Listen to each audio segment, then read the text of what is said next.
Hey guys. All right, we're now joined by Clint Bowyer, driver of the number 15, 5-Hour Energy, benefiting Avon Foundation for Women Chevrolet. You're fourth in points, have 2 wins this season, also the defending race winner. Talk a little bit about coming back to Talladega.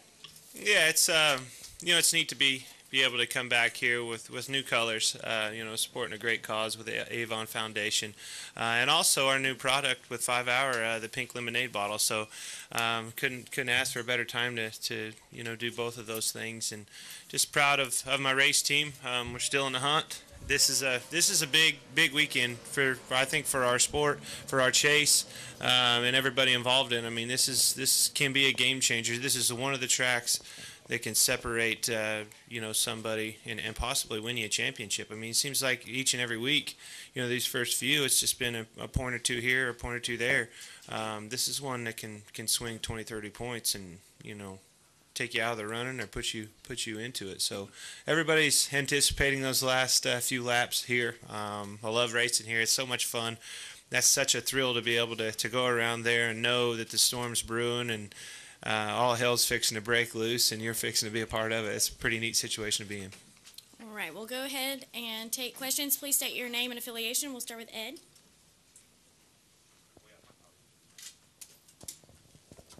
Ed Hinton, ESPN.com. Clint, there's begun to be some talk. Well, it's kind of coming down to 3 guys now. Where you're sitting, might you just be in perfect position to take advantage of that game changer, that infamous Talladega Scramble? This track, I mean, I think this track is the reason why everybody in the chase is still in it. All it takes is, this is the only track that all of us can get wiped out, or maybe all of us but 1 or 2, or maybe the 12th guy can be the only one that doesn't get taken out. And if he does, he comes out of here with a whole new outlook, 10 or 15 points out of the lead, and all of a sudden have changed the look of things and breath of air, for the rest of the races. So this is a dangerous, wild card race, I think, for the chase, and you just got to go out there and be as careful as you can, and also be aggressive as you can, and try to get yourself in a situation to win this thing. And also, so many people come in here this weekend and talk about surviving Talladega. You tend to come in here kind of like you're having a good time, kind of that you kind of enjoy it this way. And also, seems like your philosophy is to run out front of the wrecks when you can. Is that correct? Well, it is. It just depends on where you qualify. If you're up front starting a race, you want to stay up front and stay up there. If not, you don't want to be wiped out of this thing before halfway or even 3/4 of the way through. You've got to be able to get yourself to the end of the thing and then get yourself in position. It doesn't matter if you lead all the laps and run up front all day long. If you're not there when that checkered falls, nobody knows who led the most laps in most of these races anyway. Nobody even cares. They all care about who won and more importantly where this chase bunch finished, because that's what it's all about right now. So that being said, it is fun to be able to to be in my situation. I got to make up some ground, and this is the one track where I can make up a lot of ground on those guys. And you got to use it as an opportunity. Is that? All right, we'll go to David. David Caravella, NASCAR.com, way in the back, Clint. When you look at the way Brad won here in the spring, breaking away from Kyle instead of being content to be pushed, were you surprised that worked, first of all, and do you think that'll influence the way guys race in the final lap here this weekend? Well, it just depends. I mean, it was, yes, if you could possibly, get broke loose, and then, it's like Burton and I, we got out there last time we won here. I think it was this race last year. Burton and I got gone on a restart, and if he could have shook loose from me, he would have drove off from me, and they wouldn't have caught us anyway. But there was a lot of situations right there in the spring race that I don't know necessarily was planned or whatever. You can take credit for whatever you want to, but at the end of the day, a lot of things just have to happen in your favor to get a good run here, and that's how it is. I mean, you've got to be able to be smart enough to get yourself in the right situation that you want to be in, but then you got to have enough luck to see that all play through. That way you can be in that situation. Yeah. All right, let's go up front here to Bob, and then over here to Shannon. Bob Hocker, Sporting News. Do you guys at Waltrip, and do you talk about whether you should lay in the back during the race to possibly avoid the wrecks, or do you not even want to think about trying to do that? I mean, you just got to do whatever you got to do to survive this thing, especially, being in a situation we're all in this chase. It's so important, this one race and getting to the end of this thing and getting yourself a solid finish. Like I said, this one race could be the championship decider. I know that's hard to say with all the races that are after this, that follow this, but at the end of the day, all those races, you're just not separated by much anymore. Seems like the top 12, chase drivers are in the top 12 each and every week, and doesn't shake things up much. This place can there's guys that have 25th that can be. You look over at the end of the thing, and they're trying to pass you for the win. You just don't see that at the other racetracks after this. So this is the one that on everybody's radar. Everybody knows that, and that's why everybody's here. All right, Shannon, go ahead. There's a microphone. Hey, Shannon Spake, ESPN. One of the things that makes Talladega so unique is the position of the start-finish line. It's about 1,900 feet, more than at a place like Daytona, for example. How do you think that extra racing area contributes to some of the finishes that we've seen here? Well, it definitely does. I mean, just because of that, there's been a lot of different winners that if it was at the middle of the dry oval would have been a whole different story. However, you've got to have that in the back of your mind when you're coming off of 4 and you're thinking about where you're going to make your move and why and what's fixing to happen. You've got to remember that start finish line is on down 3/4 of the way down the straightaway, because it'll bite you. It almost bit me a year ago. All right, let's go to Lee and then George. Lee Spencer, Fox Sports. Did you get your money back at Las Vegas? No, they kept it. They're very good at that. That's why they have very nice casinos. But yeah, they kept most of it. Did you bring any luck here this weekend? And can you talk about just in general? We touched on a little bit about what meaning the championship would be, but have you given yourself the chance to put yourself in that position and think of what it really might mean, not just for you, but for MWR, for the whole picture? Oh, absolutely. I mean, it'd be an awesome story if none less. Changing everything up, moving over to another family, another manufacturer, a new sponsor, everything that we've created this year that's new for us. It would be unbelievable to think about, being champions together our first year together. Very proud of the job that Brian Patty has done, creating a great environment around me. Assembled a great team, and certainly is a lot of fun week in and week out. We've been having fun, and that's what we're going to have this weekend. You just got to go into this thing. There's guys that are looking over their shoulders and are really freaking out about this, and at the end of the day, you're either going to go out there and get through this thing and have a chance to win, or you're going to get wrecked. It's going to be one or the other. All right, let's go to George, then Marty, and then Carrie. Go ahead, George. Yeah, Clint, right in front here. George Diaz with the Orlando Sentinel. Judging from what you've said earlier, I have a sense I know what your answer is going to be, but what are your thoughts on establishing some sort of knockout round system during the chase for guys that are kind of in the lower end of things? I don't necessarily. I mean, in my opinion, I'm a race fan. I can see the promoter side of it. I would want to see all 12 guys having a shot at it going into Homestead. I mean, that's what makes sports, appealing, that makes fans come to it. So I don't want to see, in our sport, it'd be different than a football game or a baseball game or stick and ball sports where there's just 2 teams. If you had 2 cars out there at Homestead racing for a championship, you wouldn't have much of a race. I think I think as close as the competition is, I still think there's 5 or 6, 7 cars capable of getting themselves back in this thing with a wild race here at Talladega like we've seen before. All right, Marty, go ahead. Marty Smith, ESPN. You said a moment ago that a lot of guys are looking over their shoulders and whatnot. Knowing that, it's one of the things you really don't have a ton of control over your destiny. How does your approach mentally entering a weekend like this differ possibly than going to Loudon? Well, I mean, you have so much more control there. I mean, don't get me wrong, you have control here. I mean, you can put yourself in bad situations, and you can cause the wreck.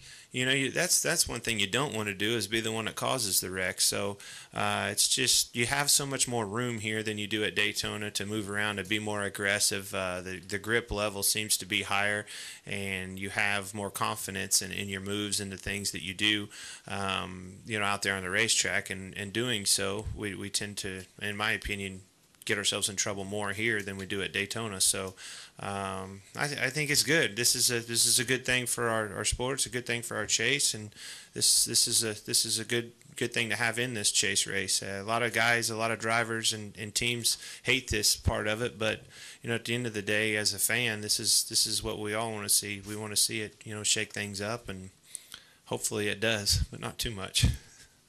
All right, go ahead, Kerry. Kerry Estes, SI.com. Clint, you're an example of a driver who last year did not make the chase, but then won a chase race. What does a driver have to do to put aside the disappointment of not making the chase and realize you've still got 10 races that you can do something positive? Well, I mean, for us, especially for us in our situation, we were parting ways at the end of the year. There really wasn't a whole lot to look forward to, and we ended up winning that race, and it really just, it was pretty satisfying, and it felt good to be able to win one last time with those guys, and by the way, win their last race that they've had. So it was neat to be able to do that and go on. All right, let's come up front to Claire. We'll take Claire, Monty, Dustin, and then Bran. Go ahead, Claire. Claire B. Lang, Sirius XM NASCAR Radio. With Dale Jr. and Jimmy Johnson and those that feel like they have a lot to lose here if something goes wrong, it seems like people are a little bit uptight as people come to Talladega and think about coming here and the game changer it could be. You have, I wouldn't say a cavalier attitude, but you seem more relaxed towards it. Do you think that works to your benefit, that you are like, heck, we know everything's going to be crazy and this might benefit me? Well, I hope so. I mean, at the end of the day, I just have that mindset of it's either going to work or it's not. The neat thing about this, I mean, I'm telling you, when I first came here in those old cars, I mean, they've done such a good job with the safety aspect side of this. I mean, you can't lose sight of the fact that it is dangerous to go out there and crash and do those things, but they've done such a great job of creating a safe racing environment for us that it's really kind of changed your thought process. When we crash, we don't think about getting hurt anymore, and used to, it hurt a lot when you wreck. So now that what we worry about is our point situation and hurting that, not necessarily your body. So it just kind of changed a little bit. It's also, we've had the confidence of winning the last 2 races here. I mean, that's got to be worth something, to yourself, your self-esteem and things like that. So you just go in here and race with confidence and, put the cards on the table and see what happens. All right, we'll go to Monty right here. Monty? Christian? Monty Dutton, Gaston Gazette. Clint, it seems like to me that for the first half of the race, most people either want to be driving like hell up at front in case there's some wreck. It happens behind them mainly. That's a pretty safe place if you can hang on and not be held up. Or there's a lot of people that drop back to the back and cool their heels, and let's see how this thing shakes out, and we'll charge like crazy to the front at the end. My question is, if everybody wants to be at the front or the back, why in the hell are all those cars in the middle? Well, unfortunately, you just find yourself like right there, and it is. I mean, I asked the same question. That's absolutely where I don't want to be. If I'm in the middle of this thing, before halfway, I'm going to the back. I'll pull over on the apron and go to the back or do something. But the neat thing, here's what leads to all the anticipation of this thing, especially as a driver and the nervousness and things that we go through. You come here and we're going to go out there and run 2 or 3 laps. That's all the practice we're going to do. We used to come here and practice a ton. We'd be out there in the racetrack, and there was things that we could do to, change air boxes. We'd change, different things on a car, and you would really work on the way your car sucked up to the other car and things like that. Now you go out there and make sure nothing's going to fall off of it. Make sure that get the engine up to oil temperature and everything's going to be fine. It doesn't drag or do anything, wild, and you put it on jack stands. You go there and you run 2 laps tomorrow. That's all the time we have on this racetrack and then you throw us in that race where everything is so important, and it's you don't have that. I miss, to be honest with you, I miss running the nationwide race because I got acclimated to all that stuff, all the craziness that I was fixing to get into at the end of the Cup race. I had already seen it one time, and you got used to it.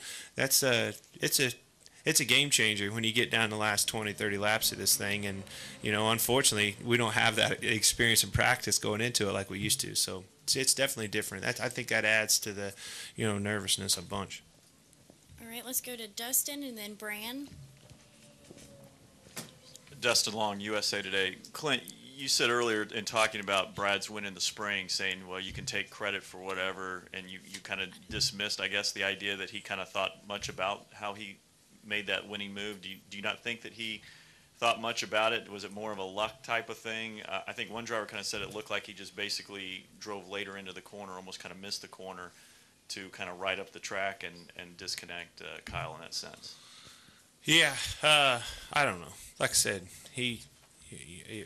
there's a lot of things that drivers can get out and take credit for, a lot of different things, and it's at the end of the day, the only thing they can take credit for is they went out and beat all of us. I've been here. I wouldn't exactly say I'm the smartest human being in the world, and I've won this thing a few times myself. So it's let me tell you, it's a lot of luck goes into it, and you got to be able to strategize and get yourself in the right situation that you think you want to be in, but you got to have the luck to make it happen.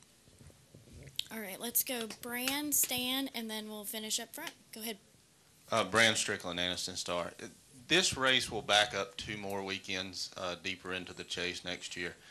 With the way it falls, or way it will fall next year, is that any more nerve-wracking on y'all, knowing that if a bad weekend does come about, there's less time to compensate? I would say it'll be worse next year for sure. I mean, you're exactly right.